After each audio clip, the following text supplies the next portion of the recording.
Vai. Buonasera, bentrovati e bentrovate. Questa è la 10ª puntata del 5º ciclo dal titolo Solo un salto e la ragione diventa follia, un ciclo su Radio Cooperativa Padova dedicato alla salute mentale. Oggi parliamo di recovery, un percorso di cura della malattia mentale. Il termine guarigione, che implica una completa remissione dei sintomi, un ritorno a ciò che si era prima, viene utilizzato abbastanza raramente quando una persona supera, esce da una malattia mentale grave. La guarigione in questa accezione è un evento abbastanza raro. Il termine utilizzato, invece, quello che utilizzeremo oggi, è appunto recovery.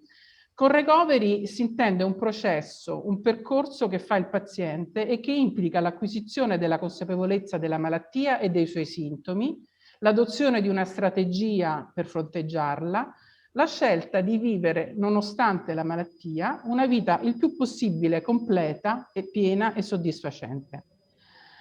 Vi ricordo che la malattia mentale grave comporta una grande difficoltà nello svolgere alcune attività, nel funzionare nella vita di tutti i giorni. Le malattie mentali, secondo l'Organizzazione Mondiale della Sanità, rappresentano il 25% delle cause di disabilità nei paesi industrializzati. Nel corso di queste trasmissioni abbiamo ripetutamente parlato dei 3 ambiti: il lavoro, l'abitare, la socialità, per i quali vi sono dei percorsi riabilitativi in strutture specificamente create. Abbiamo parlato del servizio di integrazione lavorativa che abbiamo qui nella ULSS 6 di Padova, e credo che in tutte le ULSS del Veneto ci siano dei servizi analoghi, che appunto è specificamente dedicato all'inserimento lavorativo. E comunque ci sono tanti servizi che si occupano appunto di riabilitare, di rendere le persone maggiormente autonome in ambito lavorativo, abitativo e della socialità. Oggi riprendiamo il tema del percorso di cura e faremo una riflessione su ciò che sembra avere efficacia e perché. Parleremo di quelli che sono stati i modelli interpretativi della malattia mentale e come sono cambiati nel tempo. Ci chiediamo anche cosa intendono i diversi protagonisti, cioè gli operatori, i familiari e i pazienti, per guarigione, e quali risultati e quali obiettivi credono sia giusto o ragionevole perseguire. Parleremo quindi proprio di questo termine recovery, che adesso io vi traduco come percorso di cura, poi dopo ne parliamo, cercheremo un po' di chiarire meglio che cosa si intende, con il dottor Antonio Maone. Buonasera, dottor Maone. Buonasera, buonasera a voi. Allora, il dottor Maone lo presento, è psichiatra, lavora al Dipartimento di Salute Mentale della ASL Roma A, è membro del board della World Association. Roma 1? A Roma 1, scusate che qui ho scritto male. Roma 1. Roma 1 è membro del board della World Association for Psychosocial Rehabilitation. Spero di aver detto in inglese abbastanza bene. Un'associazione mondiale di riabilitazione psicosociale, e svolge attività di formazione e ricerca sul trattamento di disturbi mentali gravi. Ha curato insieme alla dottoressa Barbara D'Avanzo un libro secondo me molto interessante che si intitola Recovery, nuovi paradigmi per la salute mentale, appunto di Antonio Maone e Barbara D'Avanzo. È stato pubblicato nel 2015, raccoglie una serie di interventi proprio su questo tema. E con me a fare le domande Massimo Costa. Buonasera Massimo. Buonasera Anna, buonasera a tutti. Ciao Massimo. Massimo fa parte del movimento Parole Nazionale, Parole Ritrovate, di cui abbiamo già parlato, anche io ne faccio parte. È educatore, formatore, lavora presso il Servizio Territoriale di Salute Mentale di Parma in qualità di educatore professionale dal 1987 e da gennaio 2007 è stato incaricato di coordinare gruppi di automutuo aiuto, di problem solving in favore delle persone in carico ai servizi di salute mentale. Ha svolto numerosi incarichi e oggi insomma mi aiuterà a fare un po' di domande e mi supporterà in questa cosa. Poi abbiamo con noi, per rispondere a alcune di queste questioni, perché sono questioni che vanno rivolte anche ai familiari e agli utenti. Come utente esperto Alessia Casoli. Ciao Alessia. Buonasera a tutti. Grazie di essere con noi. Sei già venuta quando abbiamo parlato del budget di salute mentale insieme alla dottoressa Marrama, vi ricordo. È sempre un piacere venire. Grazie Alessia. Alessia è presidente dell'Associazione di Utenti della Salute Mentale Idee in Circolo ed utente esperta. Salute Mentale Idee in Circolo, che è di Modena. Sì, esatto. E dal 2019 lavora presso il Centro di Salute Mentale appunto di Modena, Centro Insieme, di Modena Centro, insieme ad altre 2 colleghe, svolgendo attività di accoglienza, supporto agli utenti e rappresentanza dell'utenza. Poi c'è con noi anche Franco Bocchi. Ciao Franco. Ciao a tutti. Ciao Franco.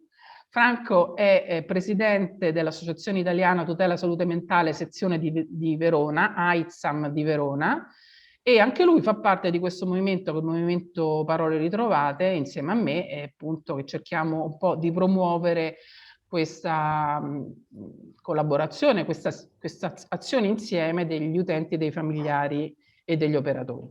Va bene, l'ultima cosa che volevo ricordarvi è che questa trasmissione partecipa al progetto Distanti ma Vicini in rete per la salute mentale, finanziato dalla Regione Veneto con risorse del Ministero dell'Istruzione. Va bene, abbiamo fatto tutte queste presentazioni, adesso volevo entrare un po' in argomento col dottor Maone e volevo chiedergli appunto come si inserisce questo modello di recovery, cioè del percorso di cura della malattia mentale, nella storia dei modelli di spiegazione delle cause della malattia e dei metodi per affrontarla.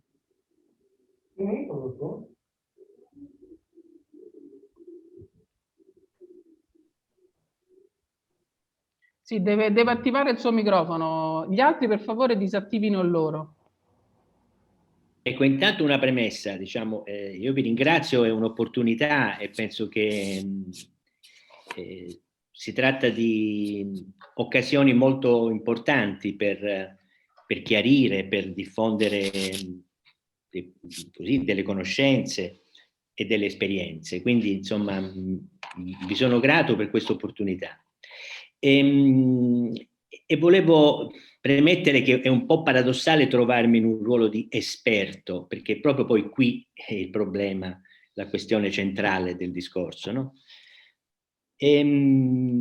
Perché, come ha anticipato lei, diciamo, si parla, diciamo, di recovery clinica e di recovery personale, per chiarire preliminarmente, no? Allora, mentre intanto può essere utile un chiarimento, diciamo, semantico del termine, no? Perché è un termine inglese che non ha una traduzione in italiano esatta, no? Perché, diciamo, le cure, la cura della malattia in generale in medicina, no? Ha una serie di dimensioni. La prima è la risposta al trattamento. Prendo la tachipirina e si abbassa la temperatura, ma questo non dice nulla della malattia e del decorso. Poi c'è la remissione dei sintomi, quindi si abbassa la temperatura e il sintomo febbre si riduce o scompare. Poi esiste la guarigione in italiano. Ecco, tra remissione e guarigione della malattia, cioè guarigione definitiva. Ora, tra remissione e guarigione definitiva, la lingua inglese ha un termine intermedio, diciamo, che è appunto recovery. Recovery nella lingua inglese significa, ha diverse accezioni. Voi vedete, per esempio, se ne parla tanto di recovery in questi ultimi tempi a proposito del recovery plan, no? Cioè che è inteso come ripresa, no? Come economic recovery, no? La ripresa economica, no? Quindi, vedete, oppure recovery può significare in inglese recupero di materiali non altrimenti utilizzabili. Quindi è un termine, diciamo, che rimanda a qualcosa che ha a che fare con riprendere forza, riprendere energia. Quindi non è esattamente guarigione la traduzione, no? Anche se poi nel parlato, diciamo, nel linguaggio comune si usa spesso per dire che una persona è recovered, cioè guarita. Però ecco, ripeto che questo è molto importante perché la traduzione italiana infatti non viene usata, si usa il termine recovery pure in italiano perché è difficile tradurlo. Però in questa difficoltà di traduzione poi c'è anche qualcosa di molto interessante che fa capire anche l'utilità del concetto, no? Perché in molte malattie, voi sapete che, diciamo, a parte le malattie infettive, che sono le cosiddette malattie trasmissibili, no? Che possono presentarsi, avere un decorso, guarire con una specifica terapia. Ecco, quasi tutte le altre malattie invece hanno un decorso che può diventare cronico, cioè la malattia può avere delle remissioni, appunto, no? Può rispondere al trattamento, ma può non risolversi. Pensate alle malattie cardiovascolari, alle malattie osteoarticolari, alle malattie metaboliche, al diabete, no? Il diabete è un esempio utile in questo senso, cioè una persona può ammalarsi di diabete e può essere curata con i farmaci, con lo stile di vita, con la dieta, no? Ma non è che guarisce dal diabete, però può vivere una vita soddisfacente anche con la malattia. Quindi questo è un po' il cuore della questione, cioè esiste quindi un modo di concepire le malattie in termini di guarigione clinica ed esiste un modo alternativo di vedere, di considerare la malattia e la guarigione in termini personali, cioè nei termini in cui la persona ha fatto esperienza della malattia, quindi la sua esperienza soggettiva della malattia e di come ha potuto trovare le risorse, i rimedi, gli aiuti per stare meglio. Quindi, in altri termini, mentre la recovery clinica ha bisogno di verificare la risoluzione dei sintomi per poter dire che una persona sta meglio, la recovery personale invece è una questione che riguarda la persona, non riguarda il medico, non riguarda i servizi. Quindi questo è il punto principale. Per questo io dicevo, mi sento in imbarazzo a sentirmi considerato un esperto, no? Perché nella recovery personale, diciamo, è l'operatore che impara dal paziente. Ma questo non lo dico con retorica, lo dico anche sulla base dell'esperienza vissuta di tanti anni, no? Cioè, cambiando prospettiva, quindi spostando il focus, che è tipico dell'atteggiamento clinico. Cosa fa il clinico? No? Misura i sintomi, misura la disabilità, poiché il suo ruolo è quello di ridurre i sintomi e di ridurre la disabilità. L'atteggiamento della recovery personale, invece, è come la persona ha vissuto, affrontato e eventualmente superato ciò che la malattia ha rappresentato per la sua vita. Quindi non è che i sintomi e la disabilità vengono ignorati, no? Ma vengono considerati come degli ostacoli alla propria realizzazione. Quindi è evidente che si tratta di due dimensioni che si potrebbero considerare contrapposte. In realtà non sono contrapposte, perché diciamo, il bisogno della persona è di stare meglio, no? Quindi se ricorre ai farmaci, ai trattamenti per stare meglio, ecco, quello fa parte della sua recovery personale.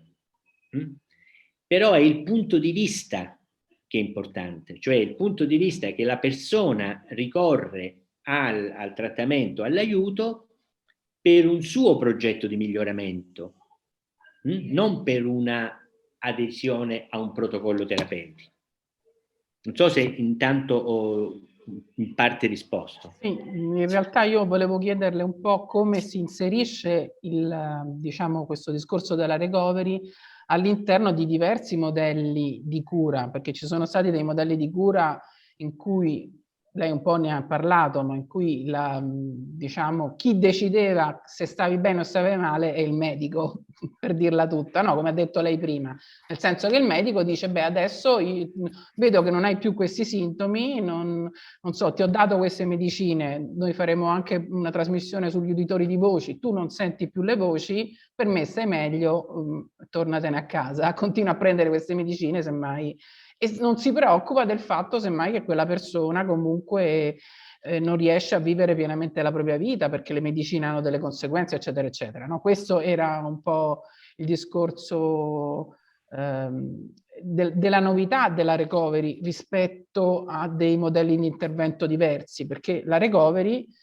nasce un po' dal basso, cioè il movimento della recovery, il movimento di dare spazio al percorso di cura personale, come stava dicendo lei, è un movimento che è nato dagli utenti che a un certo punto hanno detto va bene, ma fateci vivere meglio, poi fateci decidere di più quello che dobbiamo fare, cosa dobbiamo scegliere, no? Questo era un po' il discorso.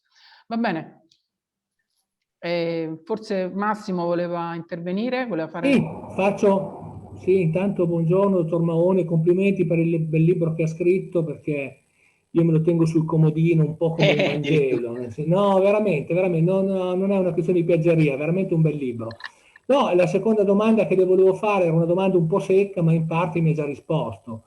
Premesso che non sono molto, diciamo, affezionato alle misurazioni e alle valutazioni, in quanto credo che la misurazione e la valutazione siano dei bisogni più organizzativi che delle persone, no? Lei scrive nel suo libro che le persone, non mi ricordo a proposito se era Pat Deegan o piuttosto che Ron Coleman, dice non vogliamo sapere chi ci aiuta, l'importante è ricevere aiuto, che siano operatori, che siano familiari, che siano esperti per esperienza, per noi va bene uguale, no?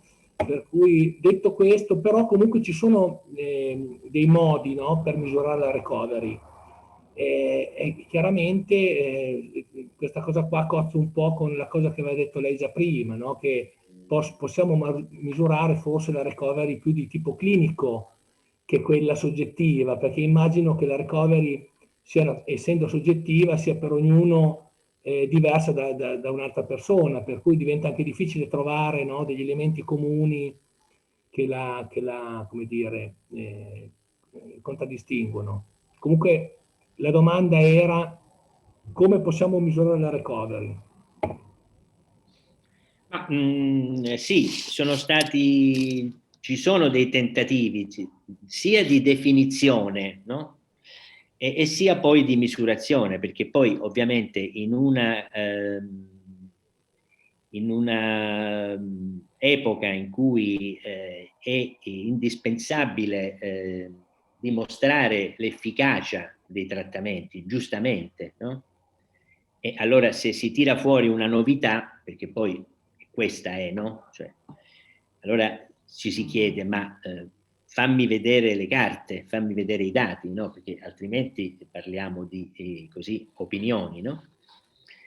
Poco attendibili. Sono stati fatti dei tentativi, ci sono delle scale, diciamo, no? Delle scale che ovviamente non sono focalizzate sulla natura, sull'intensità dei sintomi o sulla presenza di specifiche disabilità, ma piuttosto sono diciamo, finalizzate a cogliere gli aspetti soggettivi, no? Dell'esperienza della malattia, diciamo. Devo dire che sono stati fatti dei tentativi, si è partiti qualche anno fa con queste, diciamo, ricerche, no? E a dire degli stessi ricercatori che le hanno condotte, insomma, non sono venuti fuori risultati così convincenti. Ecco, quello che penso io è che è arduo misurare con delle scale, diciamo, che hanno un'impostazione, come dire, più psicometrica, no? Cioè che quindi vanno a identificare, cioè nel momento in cui noi le applichiamo rischiamo già di denaturare, no? Perché il concetto sempre a cui bisogna ritornare è che quando si parla di questa accezione di guarigione, di recovery, ecco, bisogna sempre ricordare che si ha a che fare con l'intera vita della persona, no? Con la vita vissuta della persona nel suo complesso, quindi con la quotidianità, con le speranze, con i desideri, no? E queste cose sono difficilmente misurabili, diciamo, no? Perché è come se a noi facessero queste domande, insomma, no?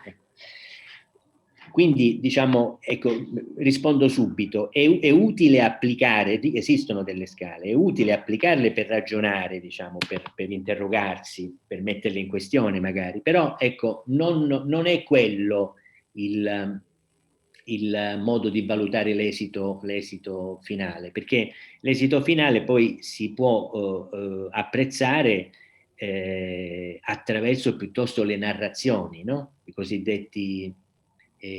cosiddette narrazioni in prima persona, no? Quindi questi, diciamo, sono stati poi tra l'altro una delle novità, diciamo, che ha caratterizzato questo campo e attraverso le quali i movimenti degli utenti hanno incontrato le categorie professionali, anche l'accademia, no? Perché poi non è che è vero che è un movimento dal basso, ma è un movimento dal basso che ha incontrato l'adesione anche di una ampia parte del mondo professionale della psichiatria, no?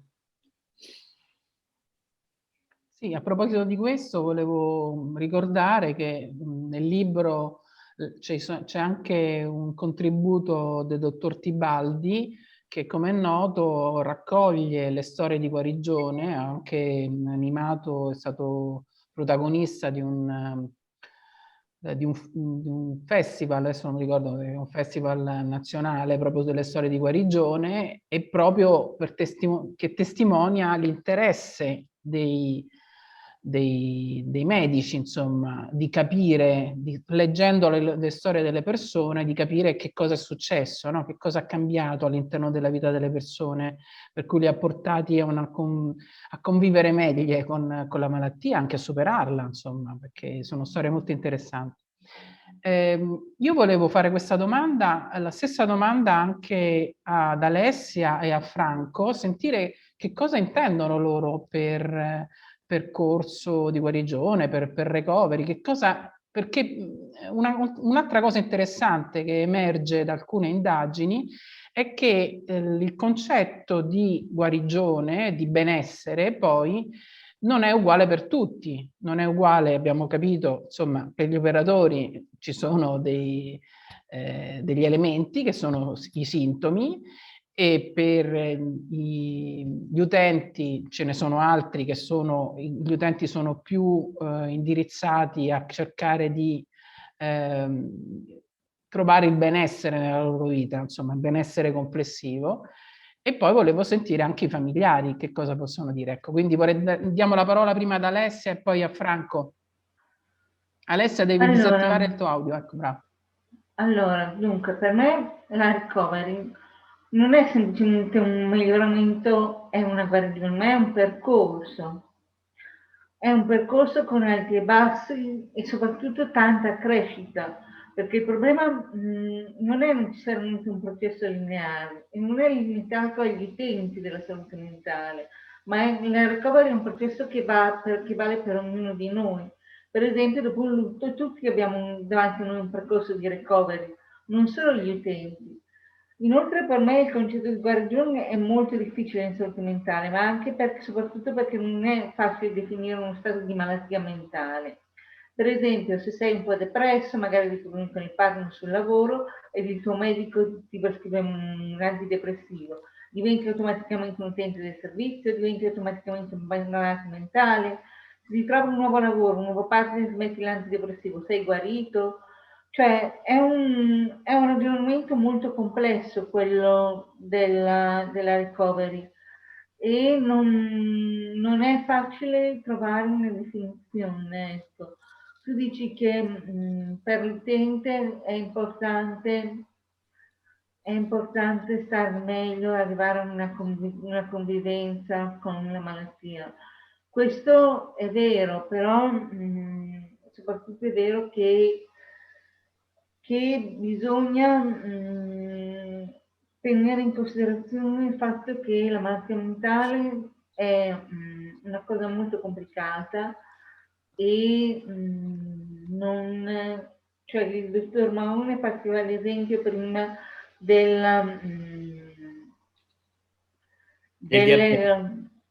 anticorpi, delle malattie infettive. Ecco, la malattia mentale non è una malattia infettiva, è una malattia come il diabete, ecco, che ce l'hai e ci convivi. Però al tempo stesso è questa cosa un po' vaga che tutti l'abbiamo e tutti non l'abbiamo, ecco. Perché tutti noi a un certo punto siamo così depressi, tutti noi a un certo punto abbiamo avuto qualche problema e quindi è un po' complicata, ecco. Va bene, adesso volevo sentire invece cosa dice Franco su quello che lui si augura che sia il percorso, che tipo di prospettive lui ha. L'audio devi togliere. Mi sentite bene? Ok. Ma direi che dovrei, seppure in maniera molto sintetica, dire che il concetto di recovery per un familiare, io ho un figlio che è ricoverato presso una struttura residenziale e che fra pochi giorni diventa una residenza sociosanitaria psichiatrica, è ricoverata dal 97 presso una struttura residenziale di Marzana, a Verona. Allora, diciamo che questo concetto da parte di un familiare che vive visceralmente la malattia del figlio ha subito un'evoluzione in me. Si parte dal fatto di volere una guarigione perfetta, di avere un figlio sano che possa vivere una vita normale. Nei primi tempi c'è la non accettazione della malattia da parte del figlio e neanche da parte di un genitore. Io, dunque, diciamo, l'avventura del mio figlio, la disavventura, o meglio, è iniziata che aveva 11 anni e via via si è aggravata, però fino all'età di 26 anni è rimasto a casa. Non è che noi ci siamo chiusi, intendiamoci, perché è stato seguito dalla neuropsichiatria infantile fino al 18° anno e poi, perlomeno nella zona di Verona, c'è stato il vuoto dal punto di vista, non c'è stato un passaggio a una psichiatria adulta, se questo posso usare come termine, eppure ci siamo appoggiati anche privatamente per 2 anni a uno psichiatra che veniva a casa. Però la malattia via via diciamo, è peggiorata finché non ce l'abbiamo più fatta, vuoi perché il figlio stava molto male e vuoi perché non eravamo più in grado noi di gestirlo. E nel 97 abbiamo deciso il ricovero. E qui, nel momento in cui ho affidato mio figlio al medico, io speravo nella guarigione completa, no? Ero ancora in questa illusione. Questa speranza, o meglio, il concetto di recovery pian piano si è modificato. Da circa 3-4 anni, dovrei fare una piccola premessa, che nel periodo di ricovero il familiare è escluso, almeno nella nostra zona, escluso nell'intervento, non viene interpellato minimamente. E quindi da 4 anni, quando dalle dalla comunità terapeutica, la CTRP famosa, che è quella in cui si è sotto la psichiatria, diciamo, sotto il medico psichiatra, poi è stato passato in un'estensiva sociosanitaria psichiatrica. Io ho iniziato a voler entrare, a metterci un po' un attimino il becco. A quel punto mio figlio era completamente isolato, a dire la verità. Ho fatto dei passi per cercare di svegliare un po' in lui. Mio figlio, finché era a casa, sia pure nella malattia, era molto attivo. Si guardava film, esprimeva dei concetti molto buoni, scriveva delle poesie, sia pure con i limiti che poteva avere. Poi aveva perso completamente questi interessi, proprio si erano completamente azzerati. E io ho iniziato a cercare di risvegliarli, ottenendo qualche risultato, ma ottenendo anche una richiesta di allontanarmi un po', perché forse la mia attività, da parte di questo di uno psicologo, la mia attività poteva danneggiarlo. A questo punto ho maturato anche l'idea di riportarmelo a casa, perché mi sono reso conto che in queste residenze estensive e via via a vita, perché adesso mia figlia ha 50 anni, e quindi dovrebbe rimanere in una struttura dove la riabilitazione è a livelli minimi, se non nulli, e quindi ho deciso di portarlo a casa. Purtroppo il Covid ci ha messo lo zampino, mi ha reso molto difficile questa. Vedo uno spiraglio per il mese di giugno, perché adesso mio figlio ha fatto il vaccino, io non l'ho ancora fatto, ma nel momento in cui dovremo essere a posto entrambi, io me lo riporto a casa ed inizio un percorso mio dove ci sarà un mio intervento, però non è che me lo chiudo in casa, attenzione. Ho già preso dei contatti con delle realtà molto, molto attive per ottenere una certa riabilitazione.